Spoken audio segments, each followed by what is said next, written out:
Brandon Johnson has made it crystal clear that he is more interested in protecting the rights of illegal immigrants than he is the residents and the citizens of the city of Chicago.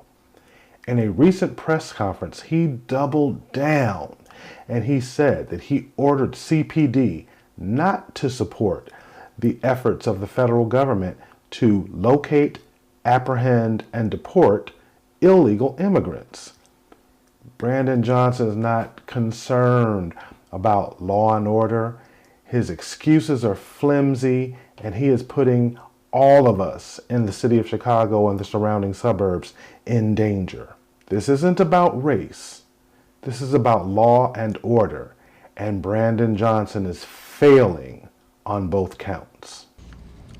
Many Chicagoans were shocked and appalled to see videos of heavily armed, masked federal agents in our streets yesterday. The reality is that this stunt has nothing to do with public safety.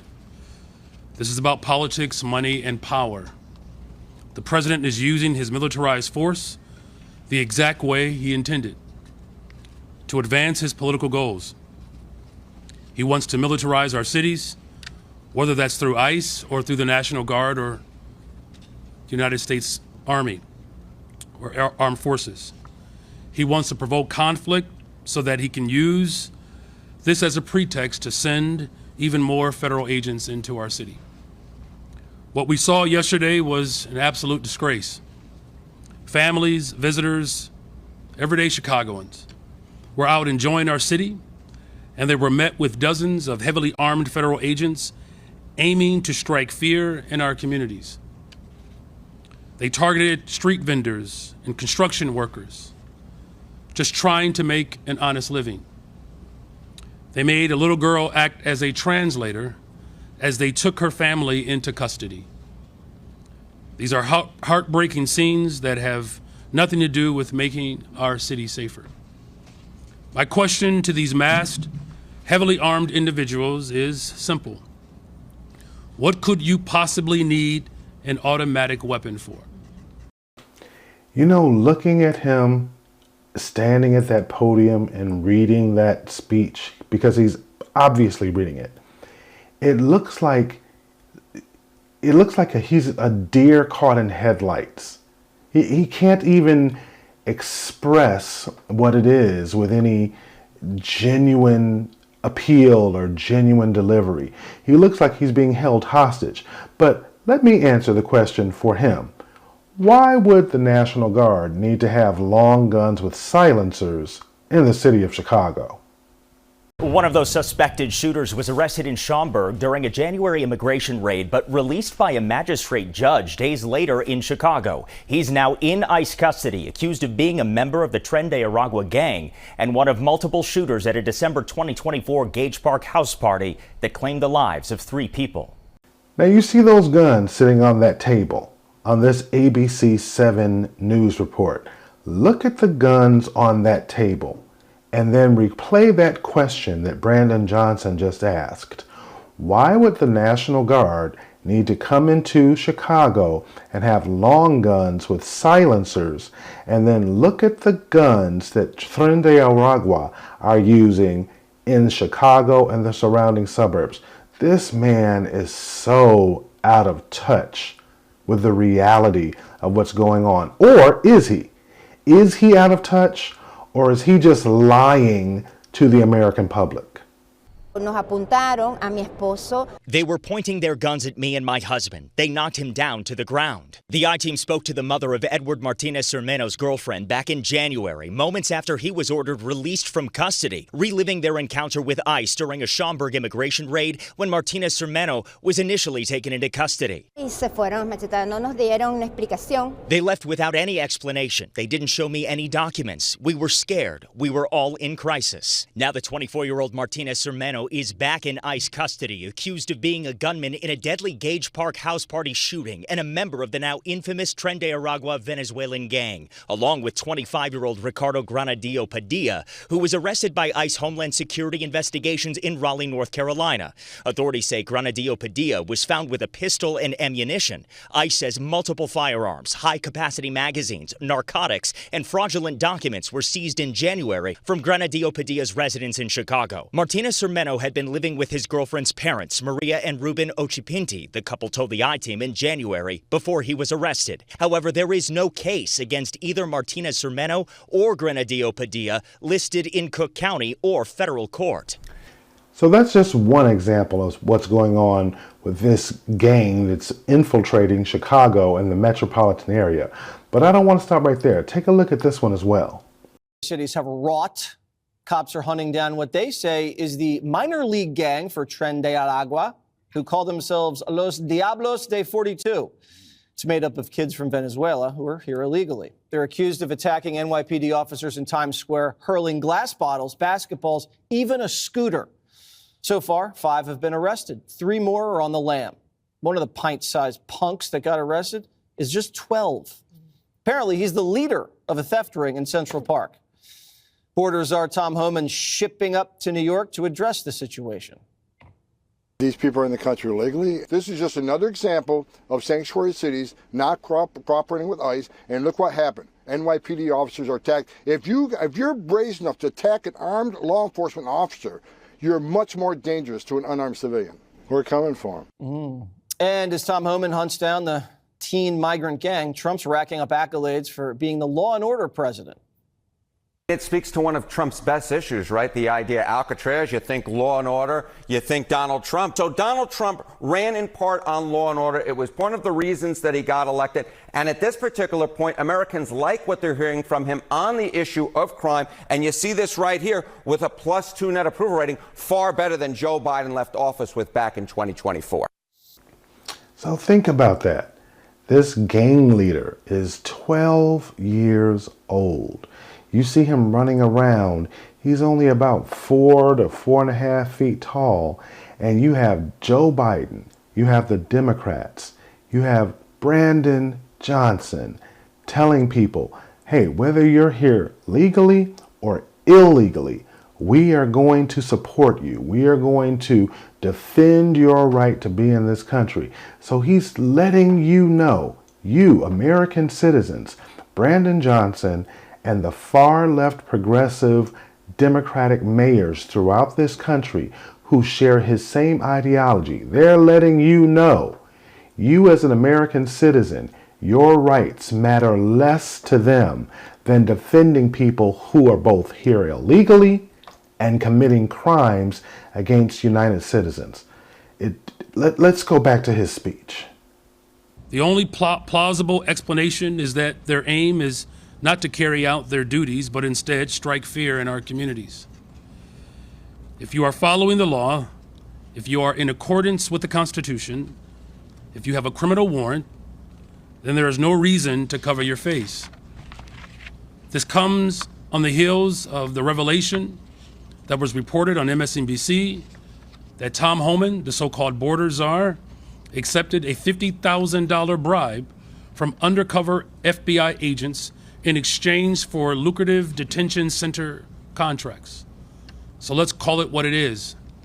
Tom Homan sold out the American people for $50,000 in cash. So there again, let's assume for the sake of argument that Tom Homan is guilty of the accusation that Brandon Johnson just made against him, that he took this $50,000 bribe because he's dirty, because he took $50,000 and he threw the rights of the American people into the gutter so he could just get this 5-figure payout. I wonder what Brandon Johnson has done since he's been mayor. Chicago's hotel industry is looking for solutions to help migrants get work.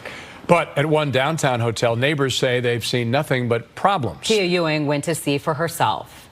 This is one of the last known locations that migrants were calling home temporarily, the Inn of Chicago right here off of O'Hare and St. Clair. And it's come with a really costly stay, over $60 million in state funding. And as of right now, there's a push to actually get these asylum seekers jobs, and they could be getting employment right here at this hotel. This is the legislation first introduced in February of 2023, proposing that an asylum seeker would be able to work in 30 days. Right now, the legal process is in several months to get employment in the U.S. Right now, a lot of them want to work, but they have to wait 6 to 9 months just to get approval to work. Michael Jacobson is the president and CEO of the Illinois Hotel and Lodging Association. He was recently in D.C. advocating for the bill. It would minimize the burden on employers during a historic labor shortage, including the hotel industry. We have 1,600 open positions in hotels just in the city of Chicago today, and we have thousands of migrants looking to work. City Council handed Mayor Brandon Johnson a major victory today by green-lighting his green social housing ordinance. It uses taxpayer money to create more affordable units. Renovations continue at this Loop office building that is being converted into housing. 30% of the units will be affordable. Mayor Brandon Johnson plans to build on that with an ambitious and innovative housing plan. What we're doing is we're moving with expediency around building more affordable units. Hugs for All as a mayoral campaign promise becomes reality with the passage of his green social housing ordinance. Using money from Johnson's $1.25 billion bond fund passed last year, the city will create a nonprofit to dole out revolving low-interest loans for housing construction. We're looking for developers who might already have a project that is stalled because of the financing. We are looking for developers who are willing to develop on city-owned land, and we are looking for developers who might be willing to look at acquisition and rehab of projects. Housing Commissioner Lizette Castaneda says when the loan is paid back, it can be used for another project. Alders who voted against the ordinance have concerns about creating a nonprofit with a mayoral appointed board. So if they start making a lot of bad decisions with all this money we're handing them, we have no way to hold them accountable. The new organization will need paid staff as well. We have a $1.3 minimum billion deficit coming down the pipe this fall. And we're creating jobs that are over $100,000. What sense does that make? You know, I've never heard anyone demonstrate animus towards building more jobs. Right? We are the most pro-worker city in America.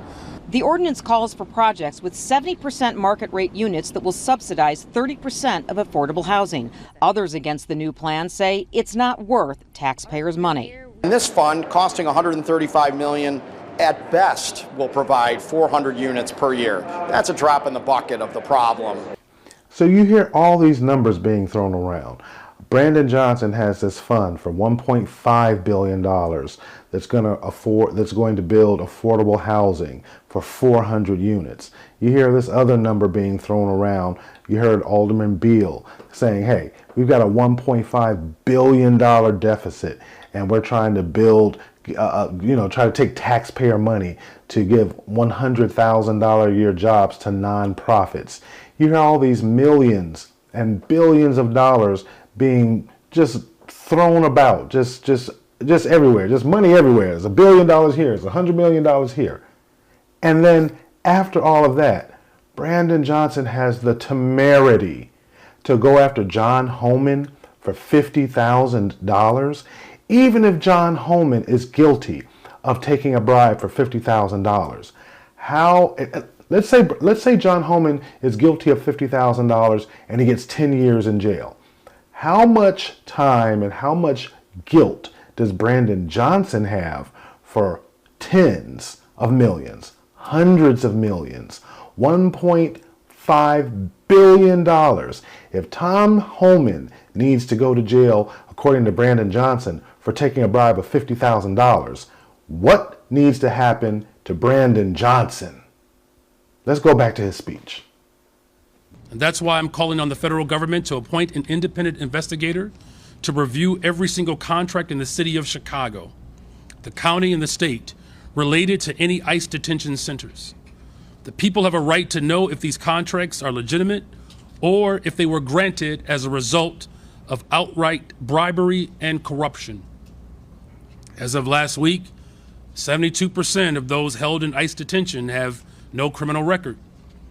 And of those with a criminal record, many are for traffic violations and misdemeanors.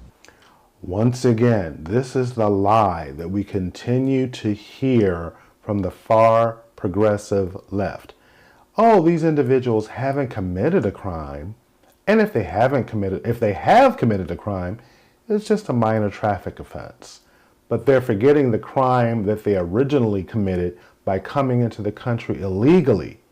How is it? I need someone on the progressive left to explain to me, to explain to us, how we are going to ignore the crime of breaking into, sneaking into a sovereign nation, circumventing its immigration laws to come into a country. You want to ignore that. Just put that to the side and put that in a bucket over here.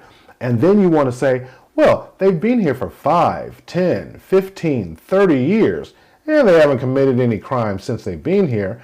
I have friends who are expats who have lived across the world, and they have told me, based on their personal experience, that if you go to the Middle East, if you go to Africa, if you go to parts of Asia, if you go to parts of Europe, if you are an American citizen and you are living in another country as an expat, if you commit a traffic offense, you can be deported and your visa rights can be taken away.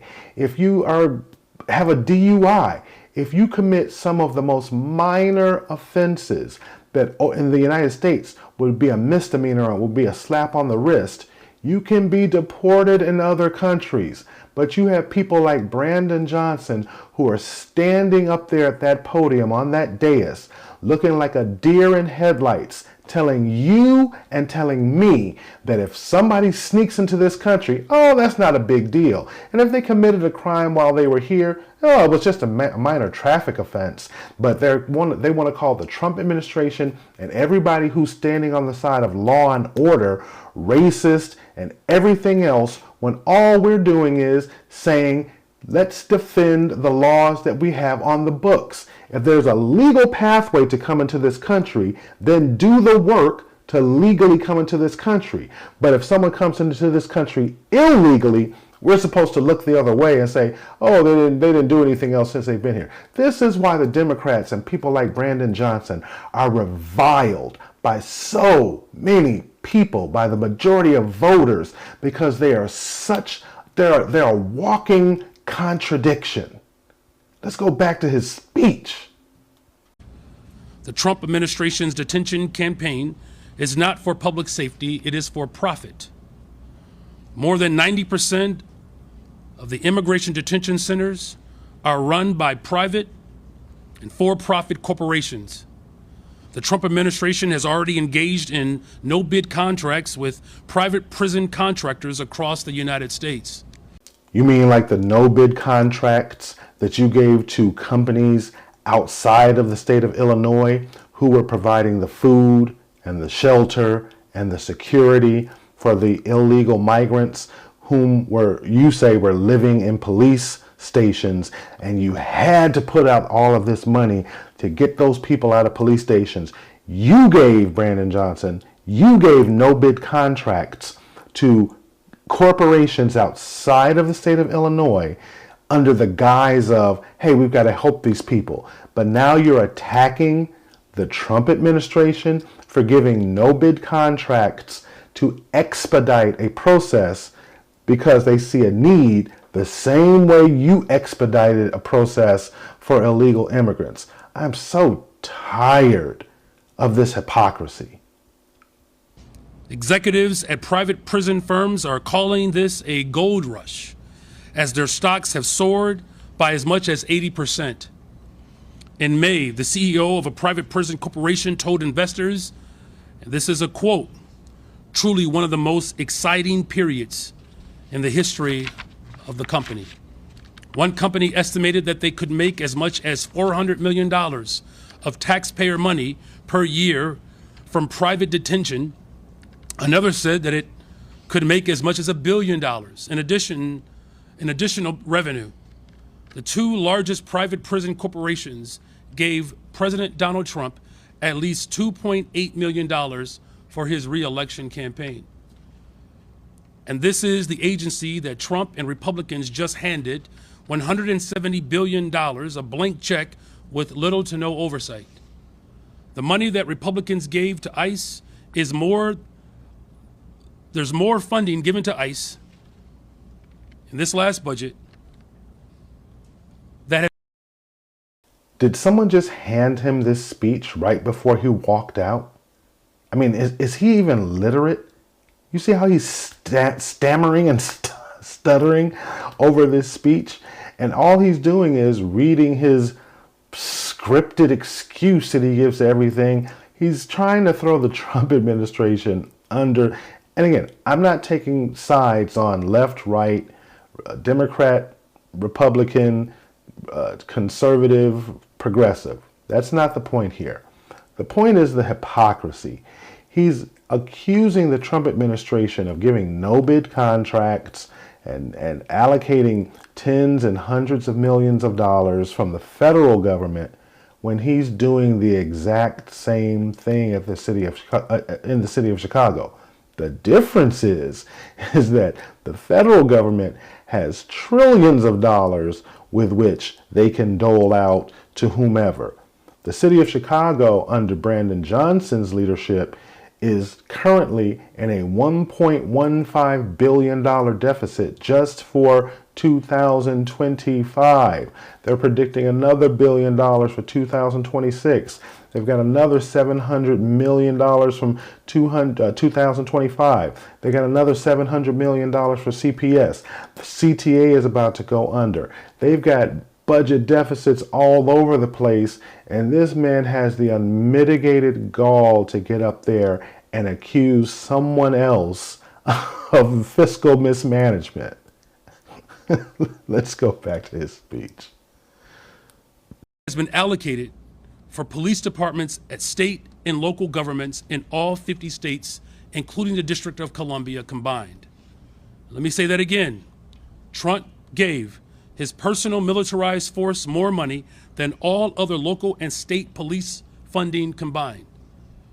And the guy they put in charge of that funding was bought for $50,000 in cash. They are lining their own pockets and the pockets of the executives of small number corporations, to a small number of corporations. I've spoken with parents in Pilsen, Little Village, spoken to business owners on Devon Street, elders in Uptown who are too scared to take their children to school. We're losing business, and they're too afraid to even attend church because of their legal status. They're afraid of the reckless actions that they have seen. So we can end it right there. We don't need to listen to any more of this. He goes on to say that whether you're here legally or illegally, that he's going to protect you as his mayor. He's saying that people are afraid to go to work, or they're afraid to send their kids to school, or they're afraid to go to church. Here's the reason why they're afraid. They're not afraid because of a tyrannical federal government. They're not afraid because of a heavy-handed authoritarian president in Donald Trump. They're afraid because they know they're here illegally, and finally, someone is sitting at 1600 Pennsylvania who is putting the priority of American citizens above those of individuals who are in this country illegally, who are taking jobs, who are taking state funds, who are taking resources, who are doing everything to disrupt the actual people who are paying the taxes to fund government. We pay our taxes to people like Brandon Johnson. He gets his salary from taxpayers. So he has a fiduciary responsibility to look out for the well-being of the people who are paying him and the people who voted for him. What is so difficult for this dude to understand that your first priority is not to people who didn't vote for you and people who are here illegally?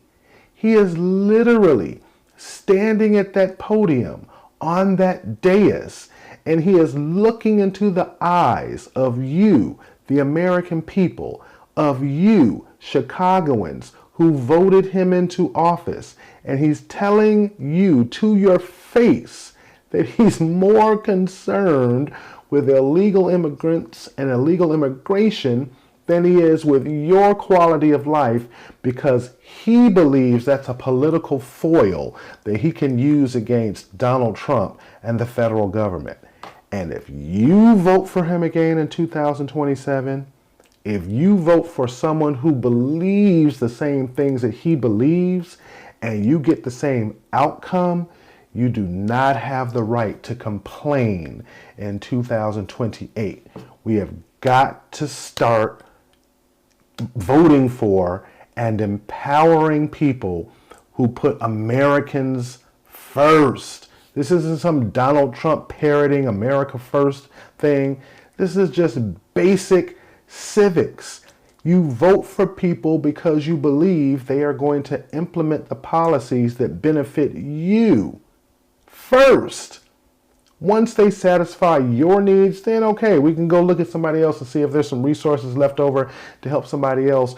But Brandon Johnson is just absolutely the absolute worst person. He is the worst mayor in the country, in the history of the country, that he is looking you in your face and telling you he does not care about what you need and what you want, because he's going to take care of illegal immigrants because he believes that that's going to satisfy some ideological agenda that he has, that he can be a foil against Donald Trump. That's the only reason that he's doing this. We need to band together and tell Brandon Johnson and people like him and his ilk, your time is up. We're going to vote you out of office. We're going to not reelect you, and you can go to the dustbin of history to quote John McCain before he died. I really hope that you are as incensed and as angry as I am when you listen to this speech and you listen to this just hypocrisy dripping from this mayor's lips. Do me a favor. I'm going to add this to the long list of other videos that I have about Chicago and Brandon Johnson. Continue to binge watch those, like those, comment on them, share them, give them a hype. We need to spread this information as far and wide as possible to let politicians like Brandon Johnson know that their time is up and we are not going to tolerate this anymore. Subscribe to the channel. I'll catch you in the next one.